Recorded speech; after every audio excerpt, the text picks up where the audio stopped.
Hello friends, welcome to my channel WPSC academy. আজকে আমরা এখানে WBSSC গ্রুপ সি এবং গ্রুপ ডির উপর একটি ফুল মক টেস্ট ক্লাস করব। তো এই মক টেস্টটা প্রত্যেকে শেষ পর্যন্ত অবশ্যই দেখবে এবং চ্যানেল যারা প্রথমবার ভিজিট করছো অবশ্যই ভিডিওকে একটা লাইক করে দেবে, চ্যানেলকে যারা সাবস্ক্রাইব করে রাখুনি অবশ্যই সাবস্ক্রাইব করে নেবে। আজকের ক্লাসে টোটাল 40টি প্রশ্ন আছে, জিকে থেকে 20টি প্রশ্ন, অঙ্ক থেকে 10টি এবং রিজনিং থেকে 10টি, টোটাল 40টি প্রশ্ন আছে এবং তোমাদের টার্গেট থাকছে 35। এরকম ধরনের প্রশ্ন থাকলে কিন্তু প্রত্যেককে 35টি কোশ্চেন অ্যান্সার অবশ্যই পারতে হবে। তো ক্লাসটা শেষ পর্যন্ত অবশ্যই দেখতে থাকো এবং অঙ্ক এবং রিজনিংগুলোকে নিজের থেকে খাতা কলমে অবশ্যই সলিউশন করবে। ফার্স্ট কোশ্চেন, তহকিকি হিন্দের রচনাকে? কার রচনা তহকিকি হিন্দ? তো আল বিরুনির রচনা। আমরা কোশ্চেন অ্যান্সার জানবো, এর সঙ্গে সেই ইম্পর্টেন্ট ফ্যাক্টগুলোকেও জানবো। তহকিকি হিন্দ যেমন আল বিরুনির লেখা না, ঠিক আইবেন বতুতার কি লেখা? আইবেন বতুতার কিতাবুল রেহালা। হিউয়েন সাংয়ের কি? হিউয়েন সাংয়ের সিইউ কি এবং ফাহিয়েনের ফুকুও কি? নেক্সট, সোয়াই মানসিং স্টেডিয়াম কোথায় অবস্থিত? এটি রাজস্থানে অবস্থিত। রাজস্থানের ক্যাপিটাল জয়পুর। জয়পুরকে পিঙ্ক সিটি বলা হয়ে থাকে। ভজনলাল শর্মা বর্তমানে সিএম আছে, মুখ্যমন্ত্রী। নেক্সট, নিচের কাকে শান্তির মানুষ বলা হয়? লাল বাহাদুর শাস্ত্রীকে শান্তির মানুষ বলা হয়ে থাকে। এনার বিখ্যাত স্লোগান জয় জওয়ান জয় কিষান, বিখ্যাত স্লোগানটি দিয়েছিলেন কে? লাল বাহাদুর শাস্ত্রী। গান্ধীজিকে বলা হয়ে থাকে বাপু বলা হয়ে থাকে। চিত্তরঞ্জন দাস দেশবন্ধু নামে পরিচিত। জিবি যোশী কাকা সাহেব নামে পরিচিত। নেক্সট, চেঞ্জিং ইন্ডিয়া বইটি কার লেখা? মনমোহন সিং। মনমোহন সিংয়ের changing India. Narendra Modi exam warrior আছে। রঘুরাম রাজনের I do what I do. Shahid আফ্রিদির game changer. Game changer.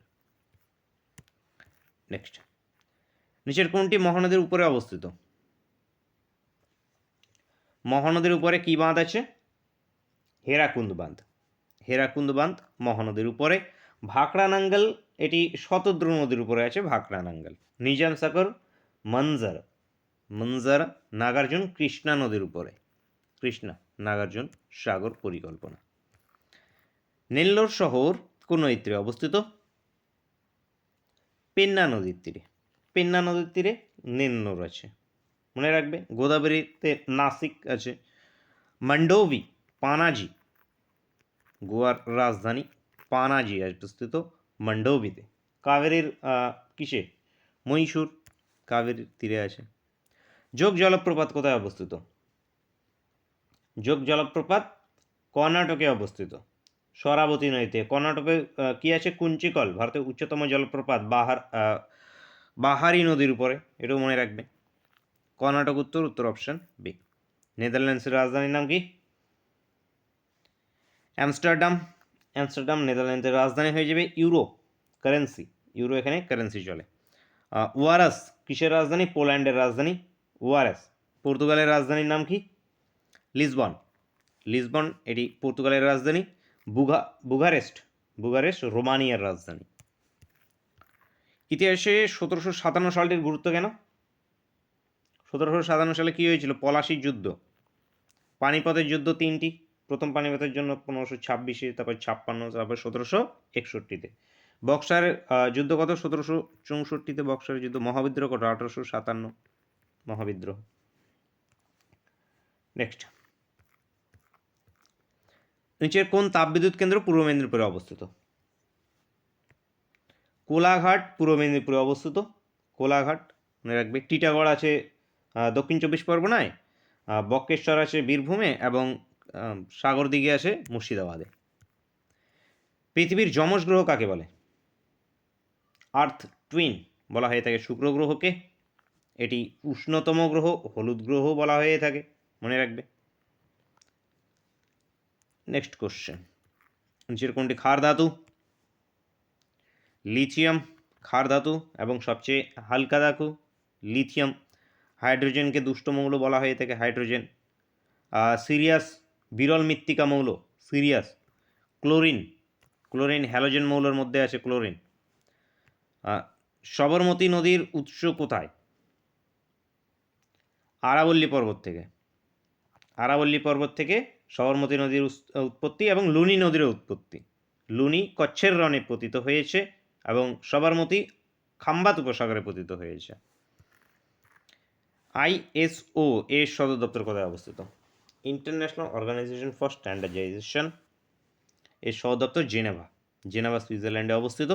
Geneva সুইজারল্যান্ডে এছাড়া World Health Organization, World Trade Organization, International Labour Organization সবগুলো আসে জেনেভা সুইজারল্যান্ডে। নিচের কোনটি সায়ানোকোবালামিন?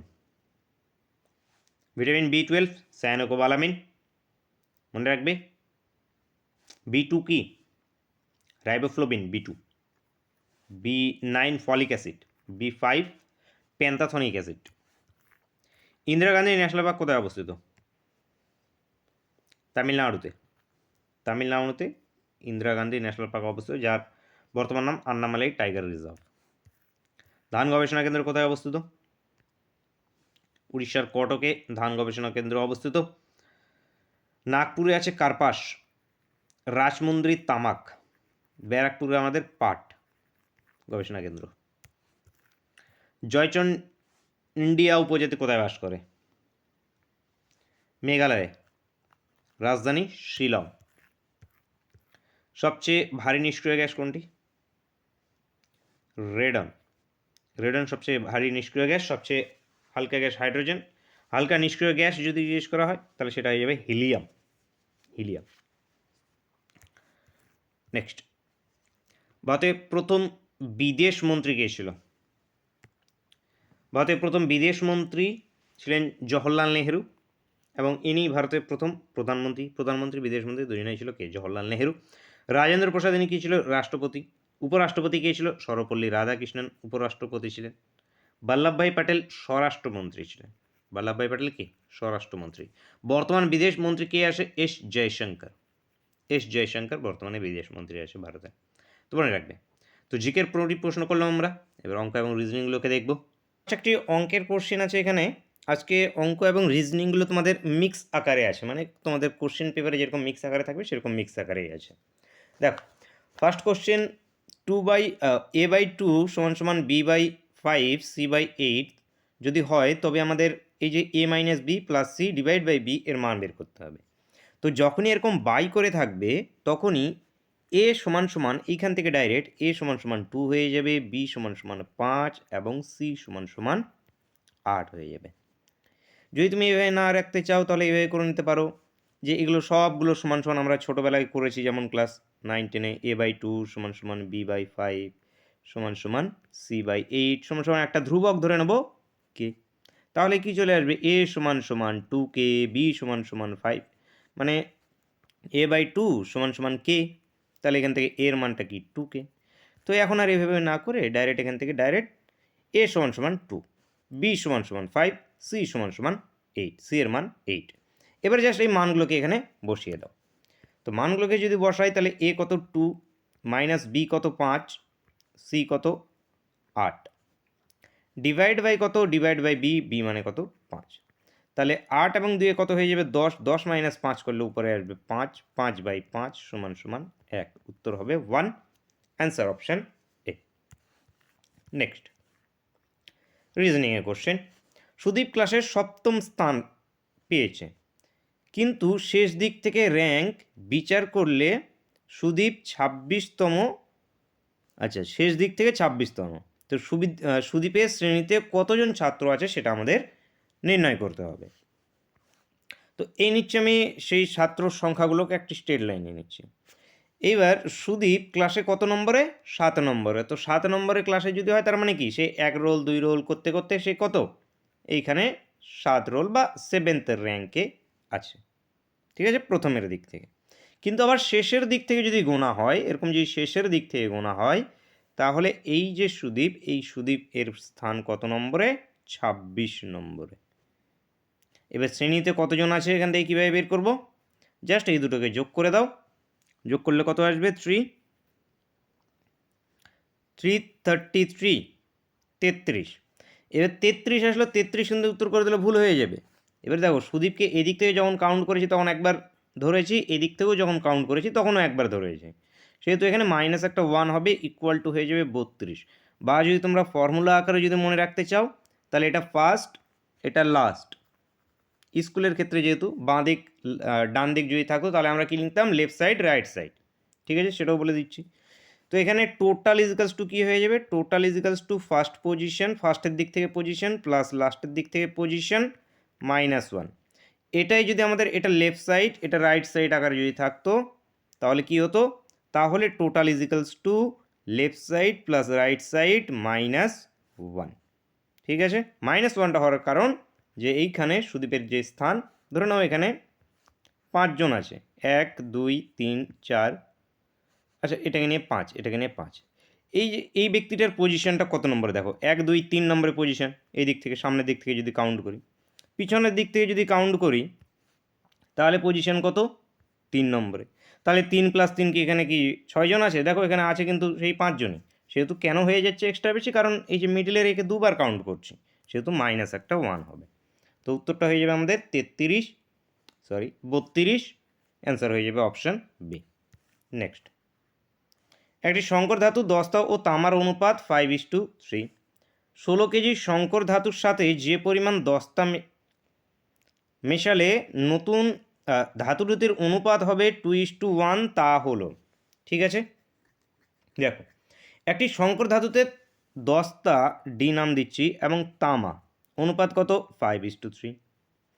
এবার সেই সংকর ধাতুর পরিমাণটা কত, 16 কেজি সংকর ধাতুর সাথে, তাহলে 16 কেজি সংকর ধাতু টোটাল পরিমাণ। সংকর ধাতু মানে কি, সংকর ধাতুর মধ্যে তামা ও দস্তা উভয়ই আছে, মানে তামা এবং দস্তা উভয় মিলে টোটাল ওয়েটটা কত, টোটাল ওয়েটটা 16 কেজি।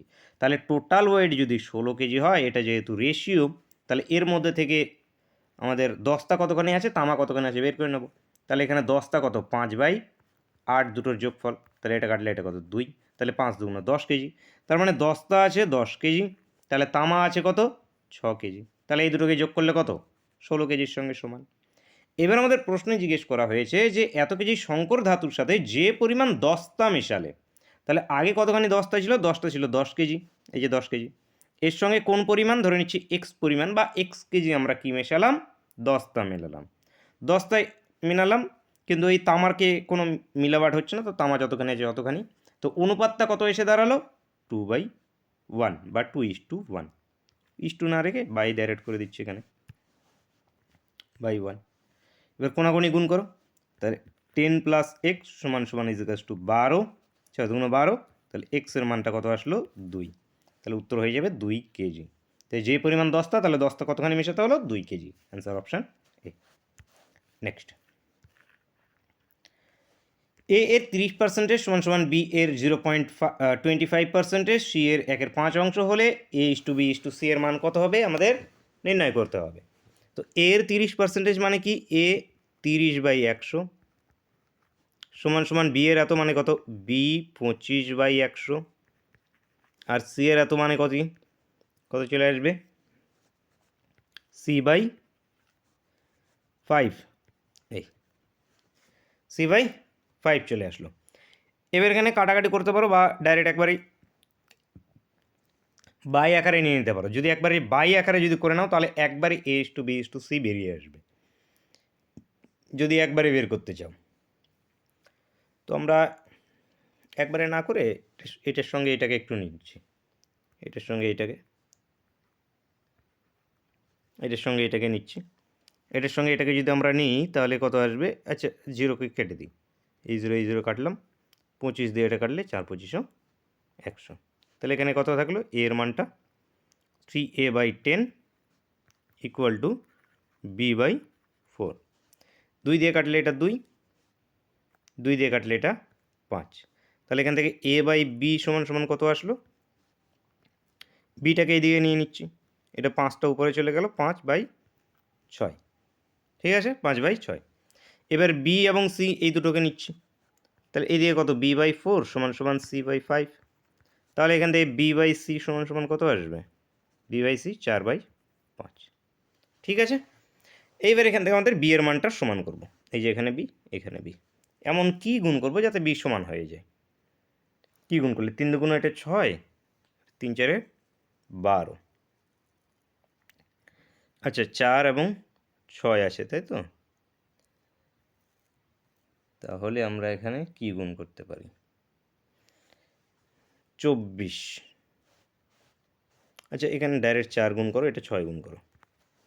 4 গুণ করলে এটা কত আসবে A/B/C এর মান, এর মানটা আসবে 4 5 20, বি এর মানটা আসবে 24, 4 6 24, এখানেও কি 4 6 24, তো একবারই লিখবো 5 6, এটা কত আসবে 30। এটাকে একবার সিম্পলিফাই করো, তাহলে 10/12/15। তাহলে A/B/C এর মান কত হবে 10/12/15। আচ্ছা 10/12/15 অপশানের নেই, কোনোটিই নয় উত্তর হবে এটি। অ্যান্সারটা হবে অপশান ডি এরটা, কোনোটিই নয় হবে, অ্যান্সার হবে অপশান ডি। নেক্সট দেখো, এক ব্যক্তি তার গন্তব্যের 2/11 অংশ গাড়িতে, 17/22 অংশ ট্রেনে এবং বাকি 1 কিলোমিটার হেঁটে যায়। তিনি কতটা পথ গমন করলেন, মানে টোটাল যে পথ সে পথ কতখানি সেটা আমাদের নির্ণয় করতে হবে। তো প্রথমে কি গাড়িতে কতখানি গিয়েছে 2/11 অংশ সে গিয়েছে কত গাড়িতে।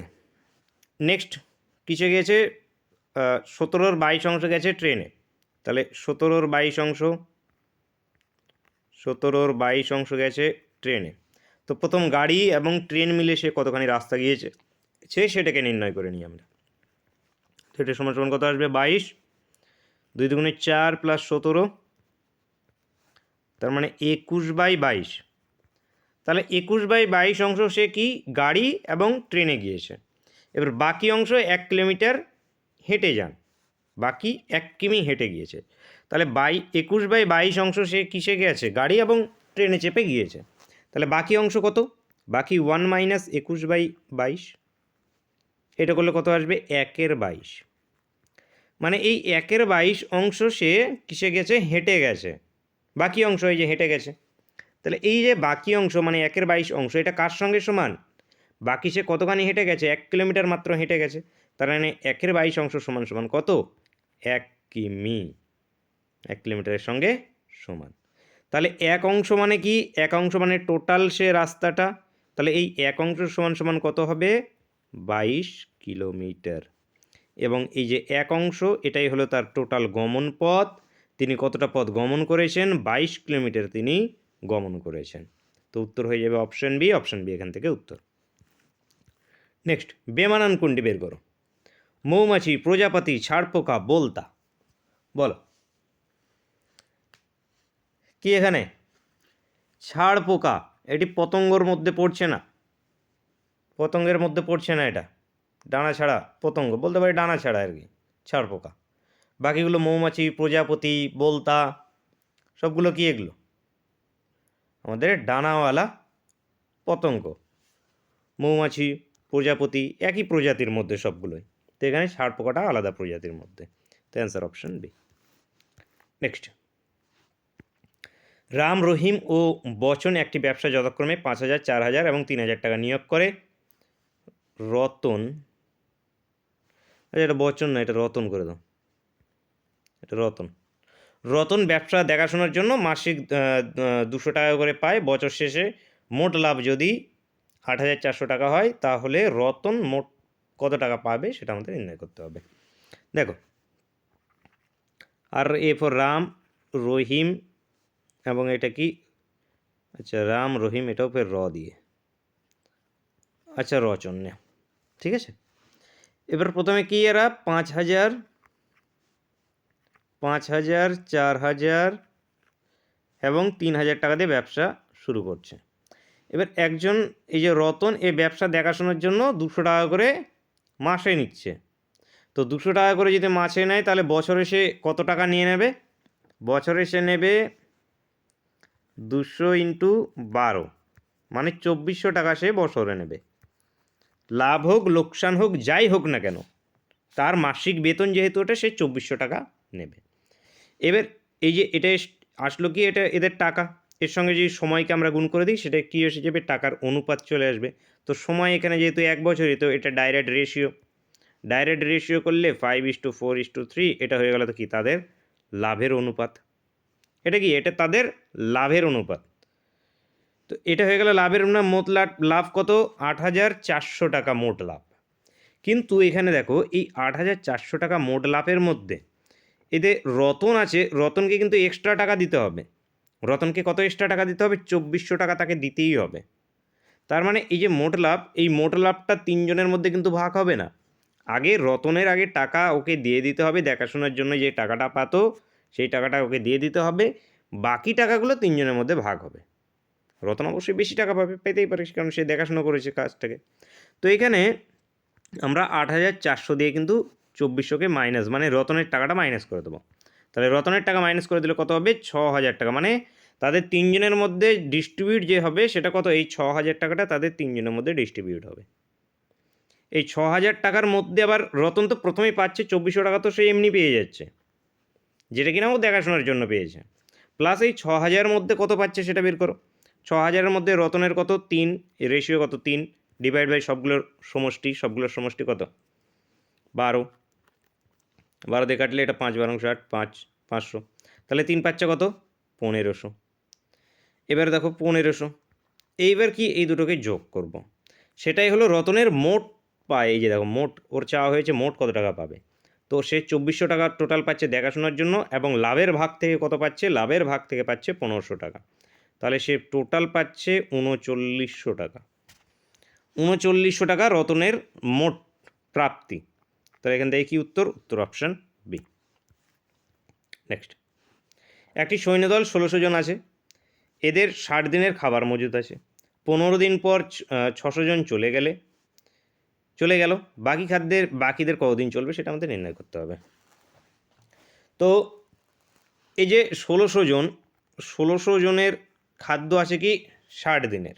তো ১৬০০ জনের খাদ্য যদি ৬০ দিনের থাকে, তাহলে ১৬০০ জনের যে মোট খাদ্য পরিমাণ, যেটা মানে মোট যে খাদ্য পরিমাণ ১৬০০ জনের প্রতিদিন, ধরুন ১৬০০ জনের প্রতিদিন ১৬০০ কেজি চাল লাগছে, তাহলে ৬০ দিনে কত কেজি চাল লাগবে? আচ্ছা ১৬০০ কেজি ১ কেজি করে সবাই বেশি খেয়ে নিচ্ছে, অত বুঝি না। ধরে নাও ১৬০০ জনের, এটা ১৬০০ জন আছে, প্রতিদিন ধরে নাও কত ৪০০ কেজি চাল খাচ্ছে, প্রতিদিন ৪০০ কেজি চাল খাচ্ছে, তাহলে ৬০ দিনে মোট কতগুলো খাবে? কী করবো আমরা? গুণ করে দেবো। তো মোট খাবারের যে পরিমাণ, সেই খাবারের পরিমাণটা কত আসবে? এটা ইন্টু ৬০, এটা আসবে মোট খাবারের পরিমাণ। এবার এদের মধ্যে থেকে কি বলেছে যে ১৫ দিন পর ৬০০ জন চলে যাচ্ছে, তাহলে ১৫ দিনে তারা কতগুলো খেয়ে নিয়েছে? ১৫ দিনে তারা কতগুলো খেয়ে নিয়েছে সেটা বের করে নেবো। বা ১৫ দিন পরে, বা এইভাবেই যে আমি ভাবি যে ১৫ দিন পরে আর কতজন কতজন খেতে হবে। তো এই ১৬০০ জন ধরে নিচ্ছি ১৬০০ কেজি চাল খাচ্ছে প্রতিদিন, তাহলে অন্তত কতদিন খেয়েছে তারা? ১৫ দিন খেয়েছে। তাহলে ইন্টু ১৫ করো, ১৫ করে এইখানে যে গুণফলটা বেরিয়ে আসবে সেটার থেকে মাইনাস করো, মাইনাস করলে বেরিয়ে আসবে। কিন্তু আমি ওইভাবে না করে ক্যালকুলেশনে যেহেতু একটু স্পিড করতে লাগবে, তো একটা স্টেপ জাম্প করে নিচ্ছি ডাইরেক্ট এখানে। তো স্টেপ জাম্পটা বুঝতে পারছো কিনা সেটা কমেন্ট করে জানাবে। ১৬০০ জনের তাহলে কি ১৫ দিন খেয়ে নিয়েছে, তাহলে তাদের আর খাদ্য থাকবে কত দিনের? তাদের আর খাদ্য থাকবে ৬০ দিন মাইনাস ১৫। তো ৬০ দিন মাইনাস ১৫ আমি ডাইরেক্ট করে দিচ্ছি, এটা তাদের বাকি খাদ্য ১৫ দিন খেয়ে নেওয়ার পরে। ১৬০০ জন ১৫ দিন খেয়ে নেওয়ার পরে বাকি খাদ্য এতখানি থাকছে, কারণ তাদের ৬০ দিন চলতো, তাতে ১৫ দিনের খাবার খেয়ে ফেলেছে। তাহলে এটা কত বিয়োগ করলে কত চলে আসবে?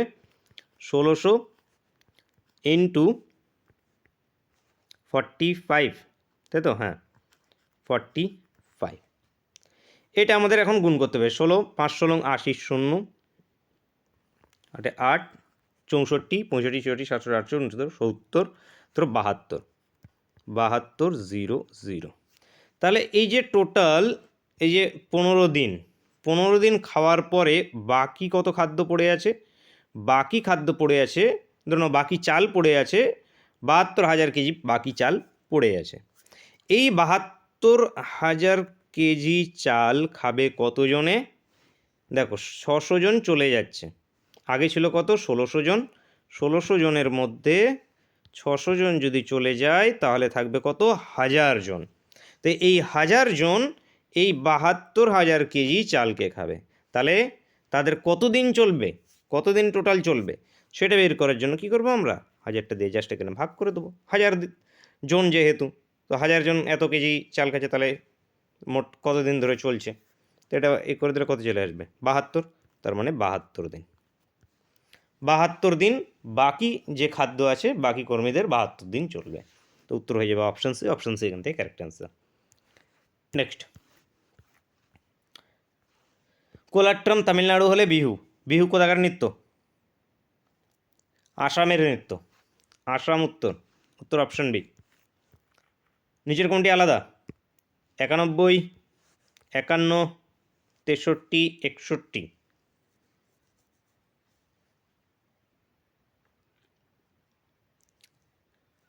91, 17 ইন্টু 3,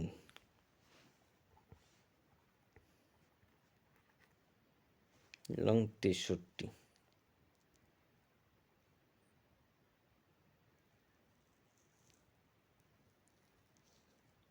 6, 13 ইন্টু 6, 7, 61। 61টা এখানে হবে না, 61টা আলাদা হবে। 61 এটা একটা প্রাইম নাম্বার। 61 যেটা আছে এটা একটা প্রাইম নাম্বার, বাকিগুলো প্রাইম নাম্বার হচ্ছে না।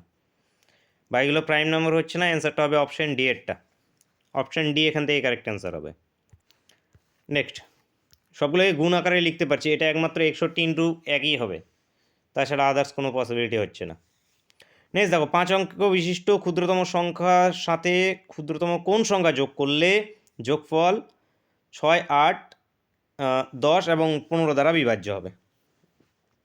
তো 5 অঙ্কের ক্ষুদ্রতম সংখ্যা কি? 1, 2, 3, 4, এই যে 5 অঙ্কের ক্ষুদ্রতম সংখ্যা। ঠিক আছে, এবার এতে কত যোগ করলে যোগফলটা কত? 6, 8, 6, 8, 10 এবং 15 দ্বারা বিভাজ্য হবে। এত দ্বারা বিভাজ্য হওয়া মানে কি এদের লসাগু দ্বারা বিভাজ্য হবে। তো এদের লসাগু নিয়ে নাও, যদি নর্মালি জানা থাকে। এগুলো ছোট ছোট লসাগু প্র্যাকটিস করতে করতে মুখস্থই হয়ে যায়। যেমন এগুলো লসাগু আসবে 120, এ কটার লসাগু হয়ে এসে থাকে 120। তো আমি তবুও করে নিচ্ছি। 3 দুগুণে 6, 4 দুগুণে 8, 5 দুগুণে 10, 5, 15, এটা 15। এরপরে কত দিয়ে দেবো? 5 দিয়ে। আচ্ছা 3 দিয়েও দেওয়া যায়, তাক পরে দিচ্ছি। 1, 3, 5, 15। এবার 3 দিয়ে দাও। 1, 4, 1, 5 দুগুণে 10, 3 10, 30। 30 ইন্টু 4 করলে কত? 120। তাহলে লসাগুটা আসলো কত? 120। এই লসাগু দিয়ে কী করবো? এটাকে আমরা ভাগ করব। 120 10,000 ভাগ করো। এখানে কত টাইমস দেবে? 8 টাইমস দাও। 8 বারং 96। 8 বারং 96 করলে কত? 8 বারং 84। 8 বারং 84, 9 বারং 108। 8 বারং 84, 12 করলে 8 বারং 96, 8 2 16, হ্যাঁ 8 বারং 96, সরি 84, 7 বারং 84। 8 বারং 96 করলে কত চলে আসবে? এটা 4, 4 মানে 400। এবার 12, 3 বারং কত? 36, এই যে 36 আসলো। অবশিষ্ট কত? 40। 40 কি আসলো? অবশিষ্ট আসলো। এইবার এখানে কি করতে হবে? এই অবশিষ্ট যাতে না থাকে, অবশিষ্ট থাকা চলবে না, মানে এক্স্যাক্টলি ভাগ হতে হবে, বিভাজ্য হতে হবে। এবার অবশিষ্ট না থাকার জন্য আমরা কি করতে পারি? এমন কিছু দিয়ে এখানে যোগ করতে পারি যেটা যোগ করলে যাতে 120 দিয়ে ভাগ যায়, অথবা এমন কিছু মাইনাস করতে পারি যেটা করলে আমাদের 0 হয়ে যায়। যেমন এখানে যদি আমি -40 করি তাহলে কী আসবে? অবশিষ্ট থাকবে না, 0 হয়ে যাবে। কিন্তু এখানে তো মাইনাস করলে হবে না। এখানে মাইনাস করা মানে কি? এই যে নাম্বারটা ছিল এই নাম্বারটার মধ্যে থেকে মাইনাস করতে হবে, 10,000 থেকে মাইনাস করতে হবে। এবারে দেখো এই 10,000 থেকে যদি 1ও যদি আমি মাইনাস করে দিই তাহলে কত আসবে? 9999। তো সংখ্যাটা কি আর 4 অঙ্কের 5 অঙ্কের থাকলো? কারণ আমাদের প্রশ্নতে বলে দিয়েছিল যে 5 অঙ্কের হতে হবে। তো 5 অঙ্কের তো থাকলো না, তো এটা আমাদের কি নেওয়া চলবে না। মানে মাইনাস পসিবিলিটি কিন্তু দুটো আছে, মাইনাস করেও করতে পারি, প্লাস করেও করতে পারি। এইখানে যদি আমাদের প্রশ্নটার মধ্যে যদি 5 অঙ্ক এই কথাটাকে যদি উল্লেখ না করতো তাহলে আমরা কি মাইনাস করতাম, কিন্তু আমাদের বলে দিয়েছি যে 5 অঙ্কের হতে হবে। তাহলে এখানে পসিবিলিটি আরও একটা কী আছে? আমি প্লাস করতে পারি কত? 80। প্লাস 80 করলে কত আসবে? 120। এবারে 120 এককে 120 একবার চলে যাবে। এই যে প্লাস 80 সবসময় তো বুঝতে পারবে না যে কোত্থেকে করব, তখন কি করবে এইটা মাইনাস এইটা, মানে যেটা অবশিষ্ট আসবে সেটার থেকে আমরা যেটা দিয়ে ভাগ করছি এদের মধ্যে যে ডিফারেন্সটা সেই ডিফারেন্সটা আমাদের যোগ করতে হবে। তো যোগ করলাম কত? 80। মানে এই 10,000-এর সঙ্গে কত যোগ করতে হবে? 80 যোগ করতে হবে। তাহলে 10,000-এর সঙ্গে 80 যোগ করলে 6, 8, 10, 15 দ্বারা বিভাজ্য হবে। তো উত্তরটা ব্লাড রিলেশনের কোশ্চেন। একজন মহিলাকে দেখিয়ে সীমা বলল। কে বলছে? সীমা বলছে। কি বলছে? এর ছেলের বাবা। একজন মহিলাকে দেখিয়ে সীমা বলছে এর মানে কার? মহিলাটার, সেই ওমেনটার, এই ওমেনের ছেলের বাবা। তাহলে এর ছেলের বাবা। আমার মানে কার? মেয়েটির, মানে সীমা। আমার, আচ্ছা মহিলা, এটা গোল করে দাও। আমার মায়ের জামাই, তো সীমার মায়ের জামাই। সীমার মায়ের জামাই, সীমার মায়ের জামাইটাকে এর এর মানে কি? মহিলাটির, যে মহিলাটির ছেলের বাবা। এই যে মহিলাটি এর ছেলের বাবা, মানে একজন মহিলাকে দেখিয়ে বলছে, তো মহিলাটির ছেলের বাবাটাকে, এই ছেলের বাবাটা হলো গিয়ে এই মহিলাটার আমার মায়ের জামাই। এই যে মায়ের জামাই, তার এটা এবং এটা, এরা দুজন সেম পার্সন। তো এই ছবিটাকে যদি আমরা মার্চ করতে যাই তাহলে এইখানে চলে আসবে সীমা এর বাবা, এরকম আসছে তো।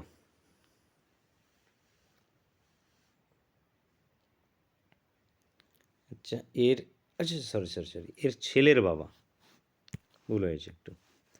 এর মানে সেই মহিলাটির, ওমেনটা, এই যে ওমেনের ছেলের, তো ওমেনের ছেলে কি? ওমেনের ছেলে তো নিচে আসবে। এই যে ওমেনের ছেলের বাবা, এই যে এর ছেলের বাবা, ওমেনটার ছেলের বাবা, এই যে বাবা, এরা হাজব্যান্ড ওয়াইফ, এরা হাজব্যান্ড ওয়াইফ। এর ছেলের, ওমেনটার ছেলের বাবা, এই মহিলাটির ছেলের বাবা আমার মায়ের, মানে সীমার মায়ের, আমার মায়ের জামাই। তো সীমার মায়ের জামাই, যে সীমার মায়ের জামাই। আচ্ছা আচ্ছা, তো এ প্রথমত হতে পারে এ নিজেই, মহিলাটা নিজেই সীমা, যে সীমার মায়ের, যে সীমা, এটাকে যদি সীমা হয় তাহলে সীমার মায়ের জামাই ডাইরেক্ট হয়ে যাচ্ছে, অথবা এই মহিলাটার একটা বোন আছে যার নাম সীমা, তাহলে এর মায়ের জামাই। তা দুটো পসিবিলিটি আছে, এটা সেই ওমেনটা হতেও পারে, না হতে পারে। তো এখানে দুটো পসিবিলিটি আছে, যে এর ডাইরেক্ট এ হয়ে যেতে পারে, তো এ হলে তো এ নিজেই হয়ে যাচ্ছে, তো নিজেই তো অপশানে নেই, নিজেই তো যেহেতু অপশানে নেই, তো নিজেই সাধারণত নিজেই কোনো হয় না, তা অনির্ণয় এসে যায়। তাহলে তাহলে এখানে কি হবে? তার একটা বোন আছে, যে বোন, সেই বোনের নাম কি? সীমা। তো সীমা এবং ওই মহিলাটার মধ্যে সম্পর্ক কি? এরা দুজন বোন, এরা দুজন হাজব্যান্ড ওয়াইফ হচ্ছে না, এরা দুজন হয়ে যাচ্ছে কি? বোন। ঠিক আছে, বুঝতে পারলে কি না বলবে? এখানে একটা মা আছে, এদের উপর একটা মা আছে। বোন উত্তর, অ্যান্সার অপশানে। নেক্সট, মেনু ইস্টে যদি ফুড হয় তো ক্যাটালগ কি? মেনু, ফুড, রেস্টুরেন্টে খেতে গেলে তারা মেনু দিয়ে দেয় খাওয়ার, তো ক্যাটালগ কোথায় থাকে? বইয়ে, বইয়ের catalogue, book. Answer option D. সিরিজটি সম্পূর্ণ করতে হবে 6, 11, 21, 36, 56 কোশ্চেন মার্ক। 6 থেকে 11, তারপর 21, 36, 56 দেখব কীভাবে আমাদের প্লাস হয়েছে। এখান থেকে 5 বাড়লো, এটা 10, এটা 15, এটা 20, তারপরে কত? অবশ্যই 25। যোগ করলে কত আসবে? 181। কোশ্চেন মার্কে কত হবে আমাদের? 81। অ্যান্সারটা হবে অপশান সি। অপশান সি এখান থেকে আমাদের কারেক্ট অ্যান্সার হয়ে যাবে। নেক্সট দেখো, এক ব্যক্তি 500 টাকা একটি ঘোড়া ও একটি গাড়ি কিনলো। ঘোড়াটি 20% লাভে এবং গাড়িটিকে 10% অপশনে বিক্রি হলে মোটের উপরে 2% লাভ হয়। ঘোড়ার ক্রয় মূল্য কত সেটা আমাদের নির্ণয় করতে হবে। কোশ্চেনগুলোকে নিজের থেকে প্র্যাকটিস করবে প্রত্যেকে। দেখো টোটাল কত? 500 টাকা দিয়ে কিনেছে ঘোড়া, একটা হর্স কিনেছে, একটা কার কিনেছে। হর্সে তার লাভ হয়েছে 20% লাভ, এবং গাড়িতে তার ক্ষতি হয়েছে, এত পার্সেন্ট লোকসান হয়েছে, মানে নেগেটিভ 10। ওভারঅল কত? ওভারঅল মোটের পরে লাভ 2%। এবার এখানে কি পার্সেন্ট মিক্সচার এবং অ্যালিগেশন আমরা অ্যাপ্লাই করবো এখানে। এখানে অ্যালিগেশন যদি অ্যাপ্লাই করি তাহলে কি হর্স এবং যে কার ছিল মানে গাড়ি ছিল, এই গাড়ির ক্রয়মূল্যের অনুপাত বেরিয়ে চলে আসবে। অ্যালিগেশন, মিক্সচার এবং অ্যালিগেশনকে যদি অ্যাপ্লাই করি, মিক্সচার এবং অ্যালিগেশন ফর্মুলাটা কি আমাদের? এইটা মাইনাস মানে বেশি যেটা, সে বেশিটা মাইনাস মিনটা, মিন যেটা থাকবে এটা কি আমাদের মিন হয়ে থাকে। তো এটা মাইনাস এটা মানে কত? এটা 18। আর এই যে 2 মিন মাইনাস যেটা কম থাকবে সেটা, তো এটা মাইনাস এটা যদি করি আমরা, মানে 2 মাইনাস -10 মানে এটা কত আসবে? 12। এটা রেশিও, এটা রেশিও যদি নিয়ে নিই তাহলে কত আসবে? 6 দিয়ে করলে 3 6 18, 6 দুগুণ 12, 2 ইস টু কত? 3 6 18। তার মানে হর্স আসলো কত? 2, কার আসলো কত? 3। মানে এদের যে ক্রয় মূল্যের অনুপাত সেটা 2:3 ক্রয় মূল্যের অনুপাত। এবার মোট টাকা কত? মোট টাকা 500 টাকা। এই 500 টাকার মধ্যে আমাদের কি বের করতে বলা হয়েছে? যে ঘোড়ার ক্রয় মূল্য কত? তো ঘোড়ার ক্রয় মূল্যের অনুপাত কত? 2। তার মানে উপরে 2 ডিভাইড বাই কি, এই দুটো যোগফল মানে কত? 5। তো 5 দিয়ে কাটলে এটা 100, তাহলে 100 × 2 মানে 200 টাকা। তাহলে ঘোড়ার ক্রয় মূল্য কত? 200 টাকা। এখানে যদি আমাদের ঘোড়ার না করে যদি গাড়ির বলতো তাহলে কত এসে যেত? 300 টাকা, তিনটা উপরে চলে যেত। ঠিক আছে, অ্যান্সার কি? Option C. নেক্সট, নিচের কোনটি অন্যদের থেকে আলাদা? Zebra, lion, tiger, horse. আবার হর্স, বলো। ছোটোবেলা আমরা wild animal and domestic animal পড়েছি। দেখো, জেব্রা, লায়ন, টাইগার সবগুলোই কি ওয়াইল্ড অ্যানিম্যাল, মানে সবগুলোই জঙ্গলে থাকে। এবং হর্স কি?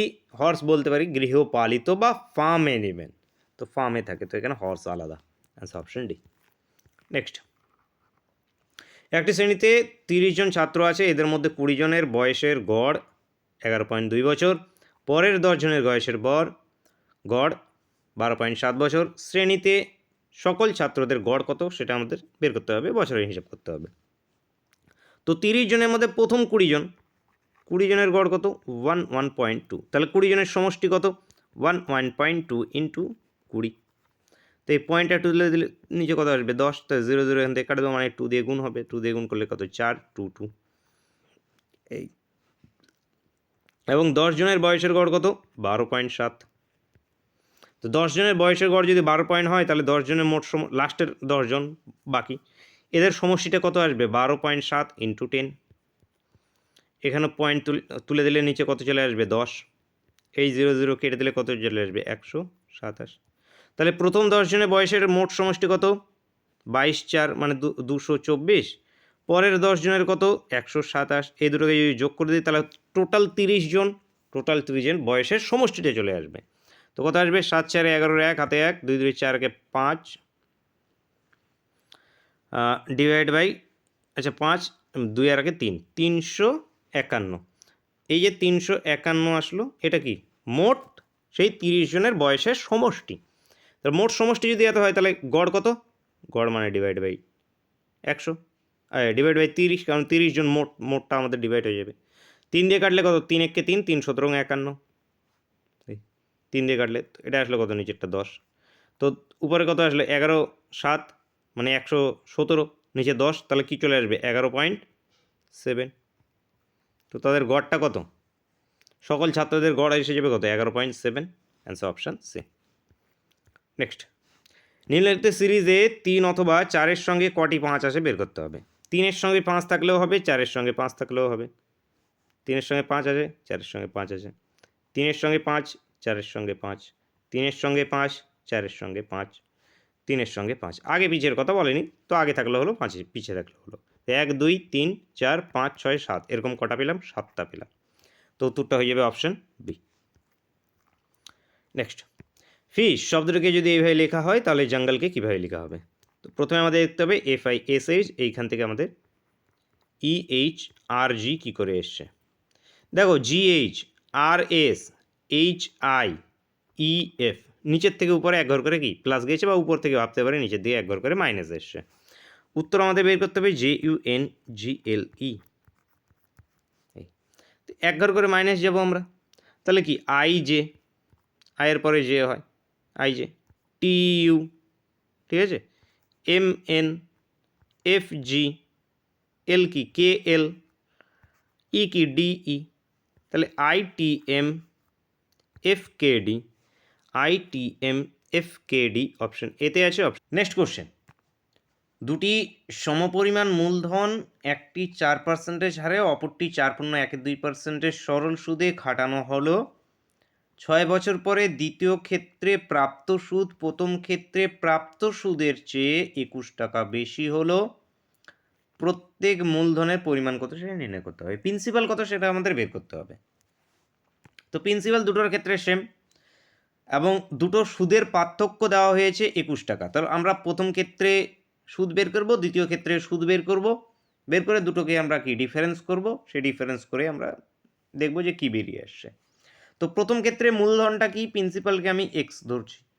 তো প্রথম ক্ষেত্রে সুদটা কত আসবে, সুদ আসবে আমাদের, সুদ মানে কি I, x, rate of interest কত 4, টাইমটা কত 6 বছর, ডিভাইড বাই কত 100। এটা প্রথম ক্ষেত্রে, এটা I1 নাম দিচ্ছি। দ্বিতীয় ক্ষেত্রে কি আসবে I2, I2 সমান সমান আসবে প্রিন্সিপালটা কি এখানেও এক্স, রেট অফ ইন্টারেস্টটা কত 4.1/2, তাহলে 4.1/2কে 4 2 8 9/2, তাহলে 9 ডিভাইড বাই 2 ইন্টু সময়টা কত 6 বছর ডিভাইড বাই 100। এই তো এইখানে যেহেতু সময়টা সেম এবং এই যে ডিভাইড বাই 100 সেম, এই দুটোর ডিফারেন্স মানে কি এই দুটোর বিয়োগফল কত আমাদের 21। তো বড় কোনটা হবে, দ্বিতীয়টা বড়। এখানে দেখো দ্বিতীয় প্রাপ্ত সুদ প্রথমের ক্ষেত্র থেকে 21 বেশি, মানে 2 নম্বরটা মাইনাস 1 নম্বরটা হবে। তো 2 নম্বরটা মাইনাস যদি 1 নম্বরটা করি তাহলে আমি কি 6/100কে আগে কমন নিয়ে নিচ্ছি, কমন নিয়ে নিতে পারো। এখানেও 6/100 আছে, এখানেও 6/100 আছে। তো আচ্ছা 6/100কে কমন নিচ্ছে, এটাকে আমি কেটে দিচ্ছি, এটাকে 3 লং 27, মানে ডাইরেক্ট 100 1/100কে কমন নিচ্ছি, তাহলে 100ই চলে আসছে একবারই। তাহলে এখানে কি 3 লং 27, 27x মাইনাস এখানে কত 4 6 24x, এটা সমান সমান কতর সঙ্গে সমান, 21-এর সঙ্গে সমান। এই দেখো দুটোর ডিফারেন্স কত 21 টাকা, ঠিক আছে। এবার 21টাকে দিয়ে পার করে দিচ্ছি, গুণ করে দিচ্ছি, মানে 100কে 21 দিয়ে গুণ করে দিচ্ছি, তাহলে এই দুটোকে মাইনাস করলে কত আসবে 3x সমান সমান 21 ইন্টু 100, মানে কি দুটো জিরো। তো 3 দিয়ে এটাকে কাটলে 3 7, তাহলে এক্সের মানটা কত আসলো 700 টাকা। এক্সকে কী ধরেছিলাম আমরা, এক্সকে ধরেছিলাম মূলধন, তাহলে প্রত্যেক মূলধনের পরিমাণ কত 700 টাকা। তো অ্যান্সার হয়ে যাবে কি অপশান ডি। অপশান ডি এখান থেকে আমাদের কারেক্ট অ্যান্সার হয়েছে। ক্লাস কেমন লেগেছে প্রত্যেকে অবশ্যই কমেন্ট করে জানাবে, এবং তোমরা এখানে কত উত্তর করতে পেরেছো। 35 আউট অফ 40 টার্গেট দিয়েছিলাম, তো প্রত্যেকে জানাতে ভুলবে না যে কতগুলো তোমরা অ্যান্সার করতে পেরেছো। দেখা হচ্ছে নেক্সট ক্লাসে। Thank you for watching.